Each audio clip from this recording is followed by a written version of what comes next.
এই দেখো বন্ধুরা, এগুলো হচ্ছে কচু, ছোলা কচু বলে এগুলোকে। এগুলো অনেক রকমভাবে খাওয়া যায়, তরকারিও খাওয়া যায়, অনেকে আবার সেদ্ধও খায়, কিন্তু আমরা বাটা খাই। এটা কাঁচা বাটা করব।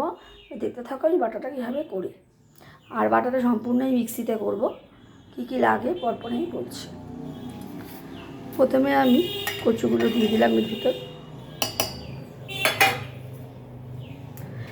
এরপর দেব নারকোল আর কাঁচা লঙ্কা।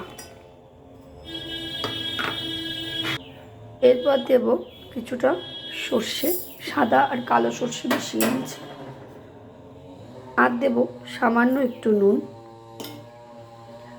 আর দেব সামান্য একটু চিনি, টেস্টটাকে ঠিক রাখার জন্য।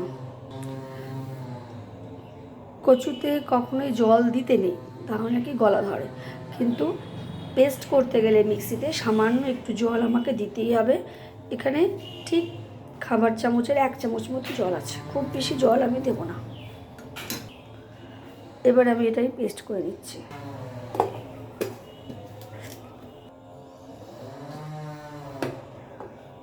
দেখতে পাচ্ছ সবে এটুকু হয়েছে, এখন আমাকে আর একটু ভালো করে পেস্ট করতে হবে। দেখতে পাচ্ছ এখনও আরও আমার পেস্টটা হবে। আর এটা মাঝে মাঝে কিছুটা পেস্ট করে করে দেখতেও হবে, তার কারণ হচ্ছে যে বেশি যদি এটা একবারে পেস্ট হয়ে যায় তাহলে এটা খেতে ভালো লাগবে না। জাস্ট এটা এইভাবে দেখতে হবে। আমি আরও দুবার এটা খুলে খুলে দেখেছি, এখনও গায়ে গায়ে লেগে আছে, এটা আরও হবে। দেখতে পাচ্ছ বন্ধুরা, এটা এরকম অবস্থায় আছে। এখন আমার এটা পেস্ট করতে হবে। এখন আমি একটুখানি এর ভিতরে সর্ষের তেল দেবো।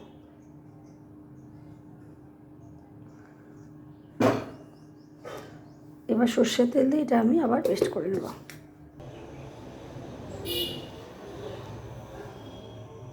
আমার কচু বাটা রেডি।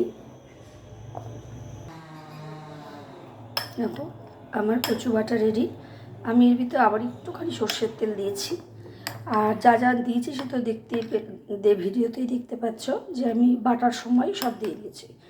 আর অবশ্যই এটা একটু ভালো করে অনেকক্ষণ টাইম নিয়ে মিক্সিতে বাটতে হয়। কিন্তু দেখো পুরো কিন্তু বাটার মতোই হয়েছে, আলাদা কিন্তু কিছু হয়নি। থ্যাংক ইউ বন্ধুরা। তো তোমরা আমার ইউটিউব চ্যানেলে এই ভিডিওটা আমার দেওয়া থাকবে। আমি জাস্ট এখান থেকে ছবি তুলে আমি ফটোতে দেব। আমার দশভুজা একটা আছে, কিচেন আছে, দশভুজা কিচেন পেজ আছে আমার ইউটিউবে, একটা রান্নার চ্যানেল। তোমরা পারলে সবাই সেখানে একটু দেখে নেবে। আমার ওখানে অনেকগুলি রান্না দেওয়া আছে মোটামুটি। আর আমি চেষ্টা করবো আরও রান্না সেখানে ছাড়ার।